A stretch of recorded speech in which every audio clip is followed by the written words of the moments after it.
Hello guys, last class में हमने residence और उसकी टैक्स लायबिलिटी कैसे निकालते हैं उसके बारे में बात की थी। इस क्लास में हम उसके रिगार्डिंग क्वेश्चन सॉल्व करेंगे। तो देखते हैं फर्स्ट क्वेश्चन क्या बोलता है। इस क्वेश्चन को हम लोग राइट रॉन्ग से निकालेंगे, ठीक है। अगर मैंने बोला तीनों में राइट होगा मतलब ऑर्डिनरी, नॉन ऑर्डिनरी और नॉन रेसिडेंट, तीनों में वो अमाउंट लिखा जाएगा। दो में राइट होगा मतलब ऑर्डिनरी और नॉन ऑर्डिनरी में वो लिखा जाएगा और नॉन रेसिडेंट में वो अमाउंट नहीं आएगा। सिर्फ एक में मतलब ऑर्डिनरी में। तो फर्स्ट हमारा ऑर्डिनरी रहेगा, सेकंड हमारा नॉन ऑर्डिनरी रहेगा और थर्ड हमारा नॉन रेसिडेंट रहेगा। चलिए शुरू करते हैं क्वेश्चन पढ़ना। The following are the income of Shri Ram Prasad for the previous year 21-22। Business from profit in Iran received in India ₹5,000। Received in India आ गया है तो फिर वहीं पे क्वेश्चन खत्म हो जाता है, तीनों में आएगा ये। Income from HP in Iran received in India ₹500 का है। रिसीव्ड इन इंडिया आ गया ₹500, हम लोग तीनों में लिख देंगे। Income from HP in Pakistan deposited there in a bank, वो यहाँ पे कहीं भी इंडिया का लेना देना नहीं है, पाकिस्तान की बात की गई है और वहीं डिपॉजिट किया गया है। एक में आएगा, दो में नहीं आएगा। Profit of business establish in Pakistan deposited in a bank there ₹20,000 और उसमें से ₹10,000 इंडिया में लाया गया है। Remitted, abroad, send to India, ये सारे तीनों वर्ड्स का कोई मतलब नहीं होता है, इसलिए ये लाइन हम लोग स्किप कर देंगे, इग्नोर कर देंगे। This business is controlled from India, controlled from India आ गया मतलब दो में राइट, एक में रॉन्ग। नॉन रेसिडेंट में नहीं जाएगा वो amount 20,000। Accrued in India, question आगे मैं पढ़ूंगी ही नहीं क्योंकि मुझे मेरा टैगलाइन यहाँ पे मिल चुका है। ₹2,000 दो में जाएगा, एक में नहीं जाएगा। सॉरी, अक्रूड इन इंडिया तीनों में जाता है। प्रॉफिट अर्न फ्रॉम बिजनेस इन कानपुर, ये भी तीनों में जाएगा, इंडिया में ही है obviously Kanpur. Income from agriculture in England, it is all spent on the education of children in London, India की कोई बात कही नहीं गई है इसलिए सिर्फ एक में आएगा, दो में नहीं आएगा। पास्ट अनटेक्सटेड फॉरेन इनकम, इसके आगे मैं पढ़ूंगी नहीं क्वेश्चन, यहीं पे मेरा पास्ट अनटेक्सटेड देख के क्वेश्चन खत्म हो जाता है, तीनों में नहीं आएगा। From the above particular compute total income of Shri Ram Prasad for the assessment year 2022-23। If Ram Prasad is ordinary resident, non ordinary resident या नॉन रेसिडेंट, इस क्वेश्चन का आप लोग चाहें तो स्क्रीनशॉट ले सकते हैं। मैं यहाँ पे आप लोग को सिर्फ राइट रॉन्ग करके बता देती हूँ। आपको ये क्वेश्चन में जहाँ मैंने राइट किया है वहाँ पे आपको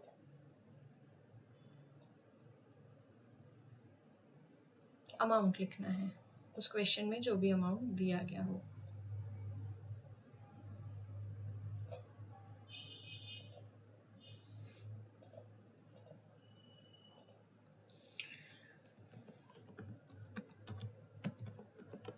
फर्स्ट ऑब्वियसली पर्टिकुलर्स, नेक्स्ट है OR मतलब ऑर्डिनरी रेसिडेंट,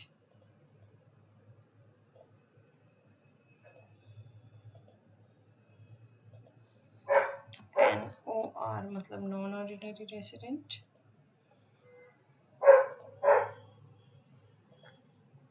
और ये रहा नॉन रेसिडेंट NR।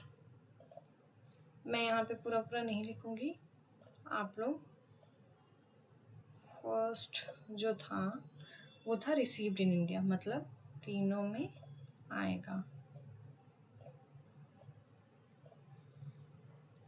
सेकंड जो था वो भी रिसीव्ड इन इंडिया का लाइन था, तीनों में आएगा। थर्ड में क्या बोला गया था हमें, income from HP in Pakistan, और डिपॉजिट भी वही हुआ है, इंडिया का नाम नहीं लिया गया है इसलिए सिर्फ एक में आएगा, दो में नहीं आएगा। नेक्स्ट फोर्थ में क्या बोला गया था हमें, बिजनेस कंट्रोल फ्रॉम इंडिया मतलब दो में आएगा, एक में नहीं आएगा। नेक्स्ट क्वेश्चन नंबर 5 पॉइंट में क्या बोला गया था, accrued in India, accrued in India मतलब तीनों में आएगा।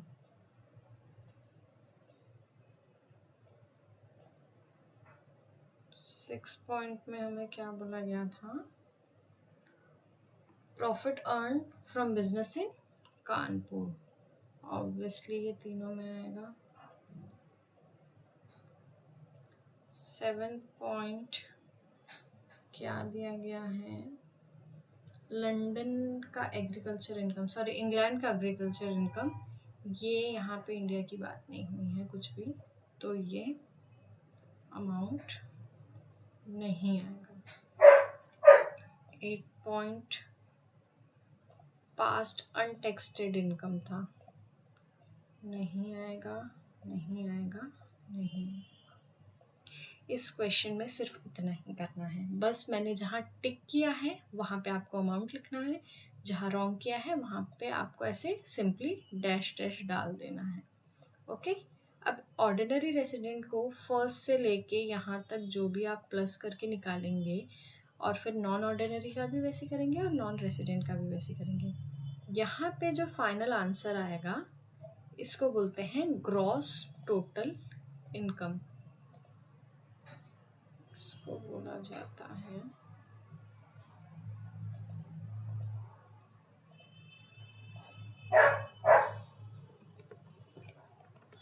ग्रॉस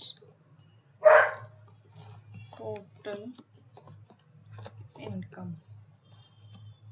ठीक है, ये क्वेश्चन आपका ऐसे बनेगा। अब नेक्स्ट क्वेश्चन देखते हैं। नेक्स्ट क्वेश्चन में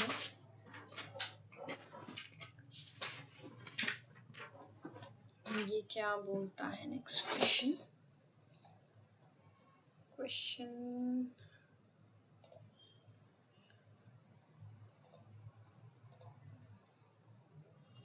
Shri Vivek Mohan has the following income during the financial year 2021-22। Income from business in Kolkata, manage from USA. ये इंडिया में है कोलकाता, तो ये तीनों में जाएगा। मैं आपको बस किस में जाएगा किस में नहीं जाएगा ये बता देती हूँ। अगर बाई चांस कुछ क्वेश्चन ऐसे टफ आ गए तो मैं उसका वर्किंग बता दूंगी, बाकी आप अपने से बना लीजिएगा। Income from pension for service renders in India, service India में दिया गया है इसलिए ये तीनों में आएगा। Income from asset in Myanmar received in India आ गया, तीनों में आएगा। Profit from business in Sri Lanka deposited, Sri Lanka की बात हो रही है, इंडिया की बात नहीं हो रही है, एक में आएगा, दो में नहीं आएगा। Income from profession in Kenya received there, the profession was set up in India, ये कंट्रोल्ड फ्रॉम इंडिया हुआ, दो में आएगा, एक में नहीं आएगा। Profit on sale of machinery in India received in Nepal, ये मतलब इनकम तो इंडिया से ही जनरेट किया गया है इसलिए ये तीनों में आएगा, एक। Interest on UK government security half of which received in India ₹5000, UK की गवर्नमेंट सिक्योरिटी है और आधा पैसा इंडिया में रिसीव किया गया है, इसका वर्किंग नोट बनेगा। क्वेश्चन नंबर 7, पॉइंट नंबर 7 के लिए अनटेक्सटेड इनकम, ये तीनों में नहीं आता है। पॉइंट नंबर 7 आके हम लोग एक बार चेक कर लेते हैं क्या बोला गया है। गवर्नमेंट सिक्योरिटी है, गवर्नमेंट सिक्योरिटी है जिसका half of which received in India बोला गया है। ठीक है, सिक्योरिटी आपको कितनी दी गई है?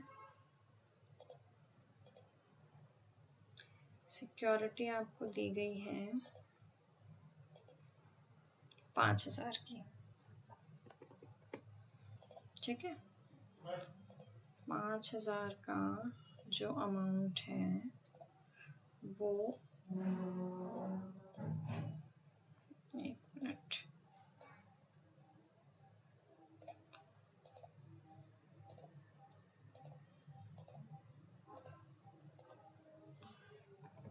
$2500 और यहाँ भी आ जाएगा 2500। ठीक है, 2500 रिसीव्ड इन इंडिया है, मतलब तीनों में आएगा, और ये सिक्योरिटी कहाँ की है? यूके गवर्नमेंट की है, मतलब इंडिया की नहीं है वो। लेकिन चाहे इंडिया की हो या ना हो, ऑर्डिनरी रेसिडेंट हर केस में टैक्स देता है, इसलिए सिर्फ एक में आएगा, दो में नहीं आएगा। तो जब आप यहाँ ऑर्डिनरी बनाएंगे, नॉन ऑर्डिनरी बनाएंगे और नॉन रेसिडेंट बनाएंगे, तो 7th वाले पॉइंट में यहाँ पे 5000 लिखना पड़ेगा आपको। एक सेकेंड में इसको थोड़ा क्लीन बता देती हूँ। यहाँ पे आपको 5000 लिखना रहेगा, यहाँ पे आपको 2500 लिखना रहेगा, और यहाँ पे आपको 2500 लिखना रहेगा। ये क्वेश्चन ऐसे बनेगा, ठीक है। लास्ट में अनटेक्सटेड इनकम आएगा नहीं, फिर यहाँ पे सारे प्लस करेंगे, यहाँ पे सारे प्लस करेंगे, यहाँ पे सारे प्लस करेंगे। प्लस करने के बाद जो भी आंसर आपका आया वो आपका क्रॉस टोटल इनकम होगा, ठीक है। अब हम लोग नेक्स्ट क्वेश्चन की तरफ आगे बढ़ते हैं। 14 नेक्स्ट क्वेश्चन देखते हैं क्या है। नेक्स्ट क्वेश्चन बोला है following are the question solve करते हैं। Following are the particulars of income of Shri Harinarayan Arora from the previous year. Royalty income from government of India 24,000 तीनों में आएगा। Income from business earn in Afghanistan 25,000, out of which 15 was received in India, business control from India. इसमें एक working note देंगे हम।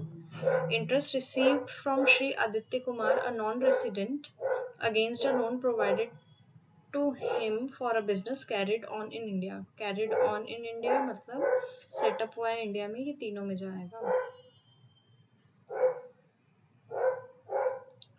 Next, royalty received from Shri A.L. Afnan a resident for technical service provided to run a business outside India।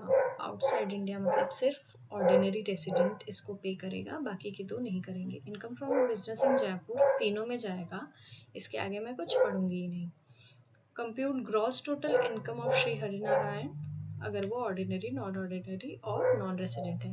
बाकी points तो समझ में आ गए होंगे आई गेस।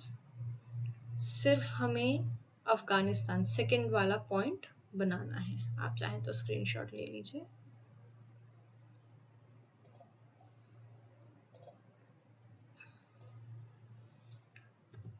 ऑर्डिनरी, ठीक है, यहाँ आएगा नॉन ऑर्डिनरी रेसिडेंट, ठीक है। देन यहाँ आएगा नॉन रेसिडेंट।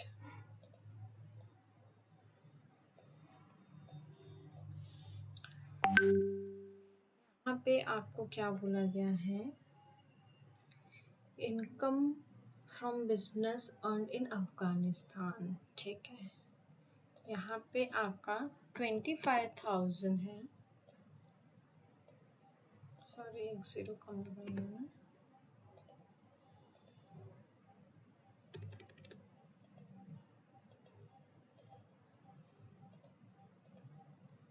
$25,000 है, ओके।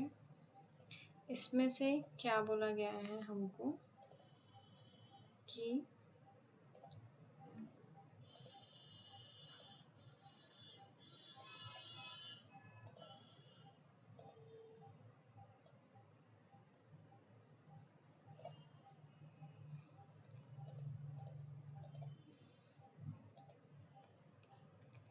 $15,000 रिसीव्ड इन इंडिया है और 10,000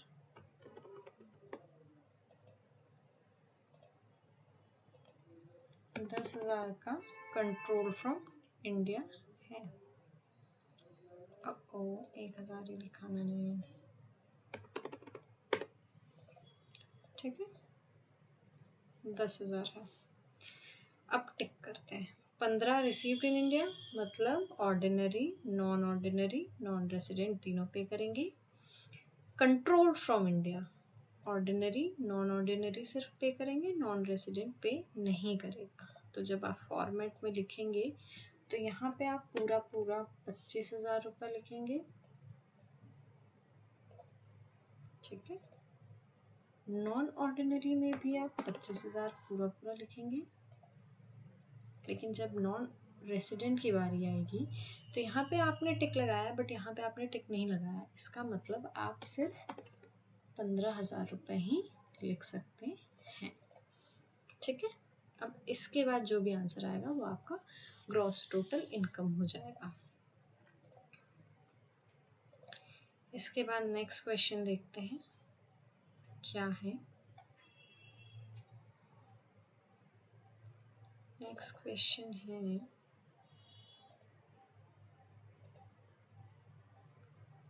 Mahesh return to India on 1 July 2021 for permanently residing in India. इस लाइन से ये मतलब निकल रहा है कि 1 जुलाई से पहले इंडिया में नहीं रहता था Mahesh.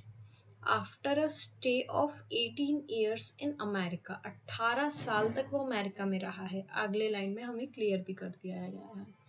During the period of 18 years he never came to India, एक दिन भी वो इंडिया में नहीं आया है जिन 18 साल में वो अमेरिका में रिसाइड किया है। His income for the previous year are as under. सबसे पहले इस क्वेश्चन में हमें इसका रेसिडेंशियल स्टेटस चेक करना पड़ेगा कि वो ऑर्डिनरी रेसिडेंट है, नॉन ऑर्डिनरी रेसिडेंट है कि नॉन रेसिडेंट है। उस हिसाब से फिर क्वेश्चन बनेगा। नेक्स्ट क्वेश्चन चेक करते हैं। Mahesh return to India on 1 July 2021 for permanently residing in India after a stay of 18 years in America. During the period of 18 years he never came to India. इस line का ये मतलब है कि महेश 18 साल तक अमेरिका में रहा है और 1 जुलाई 2021 को वो इंडिया आया है परमानेंटली स्टे करने। तो उससे पहले 18 साल एक दिन भी इंडिया में नहीं आया है। आगे देखते हैं क्वेश्चन क्या बोलता है। Salary from a company in America, however he received the salary for the month of June 2021 in India. जून 2021 से जो भी सैलरी है वो इंडिया में मिल रही है, रिसीव्ड इन इंडिया तो आएगी। Salary from an Indian company from August 2021 to March 2022 1 lakh रुपए इंडियन कंपनी से मिल रही है, आएगी ये सैलरी भी। Rent from H P in America credited to the bank, उधरी है। अगर ये ऑर्डिनरी रेसिडेंट बनता है तो ही आएगा, अदरवाइज दो में नहीं आएगा। Interest on his bank account in America, वहीं की बात हो रही है, सिर्फ ऑर्डिनरी रहा तो आएगा। Interest credited in his saving bank account in India, तीनों में आएगा। Dividend receive from a foreign company in India, India में रिसीव हुआ है, तीनों में आएगा। पहले इसका रेसिडेंशियल स्टेटस चेक करना है, देन ग्रॉस टोटल इनकम निकालना है। तो आइए हम लोग सबसे पहले रेसिडेंशियल स्टेटस चेक करते हैं। क्वेश्चन देख लो।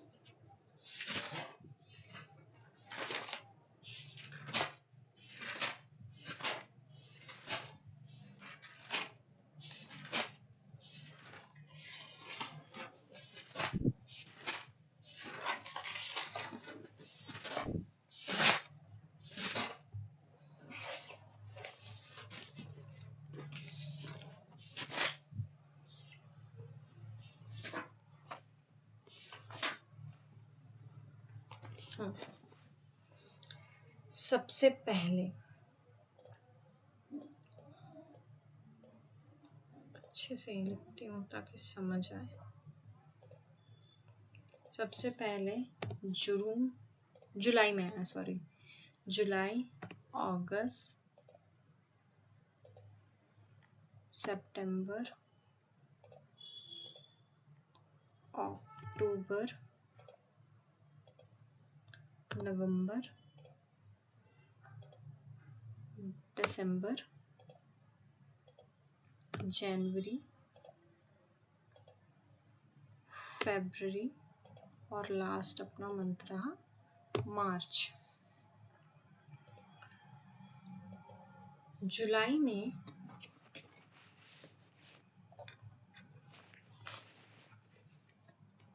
31 डेज होते हैं, अगस्त में भी 31 डेज होते हैं, सितंबर 30 डेज का होता है, अक्टूबर 31 का होता है, नवंबर 30 का होता है, दिसंबर आपका होता है 31 का, जैन भी आपका 31 जाता है, फेब आपका जाता है 28 और मार्च जाता है 31। अगर आप ये सबको प्लस करते हैं तो ये पता चल जाता है कि प्रीवियस ईयर में महेश कितना स्टे की। तो प्रीवियस ईयर में 274 डेज वो रहा है इन इंडिया।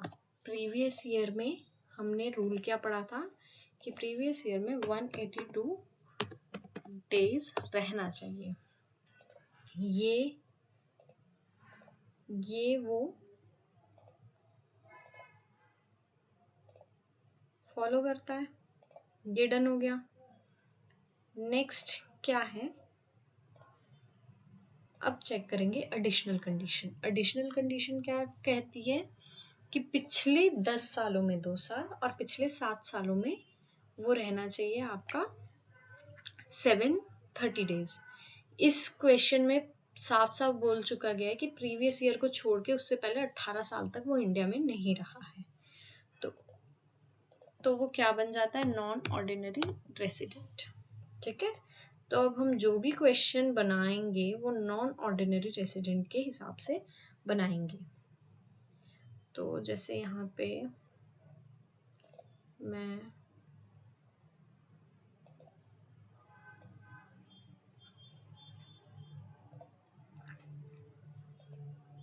कितने हैं टोटल पॉइंट्स हमारे पास, 6 पॉइंट्स हैं। तो यहाँ पे देखते हैं फर्स्ट पॉइंट में वो क्या बोला गया, salary from a company in America, however he received, 1 महीने की सैलरी उसको यहाँ रिसीव्ड हुई है, तो वो फर्स्ट में आएगा। सेकंड देखते हैं, सेकंड में क्या बोला गया है हमें, सेकंड में बोला गया है salary from an Indian company, Indian company से सैलरी मिली है, डेफिनेटली आएगा। जितनी भी उसको अमाउंट मिली होगी वो सेकंड में भी आएगी। नाउ थर्ड में देखते हैं कि थर्ड पॉइंट हमसे क्या बात कर रहा था। थर्ड पॉइंट बोला था rent from house property in America credited to bank there, वही की बात हुई है, ये डैश हो जाएगा, ये नहीं आएगा। नेक्स्ट फोर्थ पॉइंट क्या बोला गया है, फोर्थ पॉइंट में बोला गया है interest on his bank account in America credited there, वहीं की बात हुई है, नहीं आएगा। फिफ्थ पॉइंट हमसे क्या बोला है, फिफ्थ पॉइंट हमसे बोला है interest credited on in saving bank account, India में सेविंग बैंक अकाउंट था उसका, वहाँ पे इंटरेस्ट क्रेडिट हुआ है, डेफिनेटली आएगा। Next point dividend receive from a foreign company in India, India में रिसीव हुई है तो आएगा।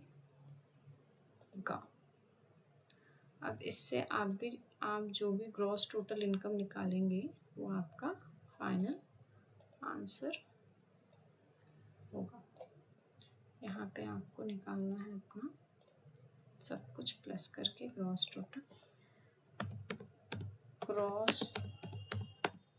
Total income.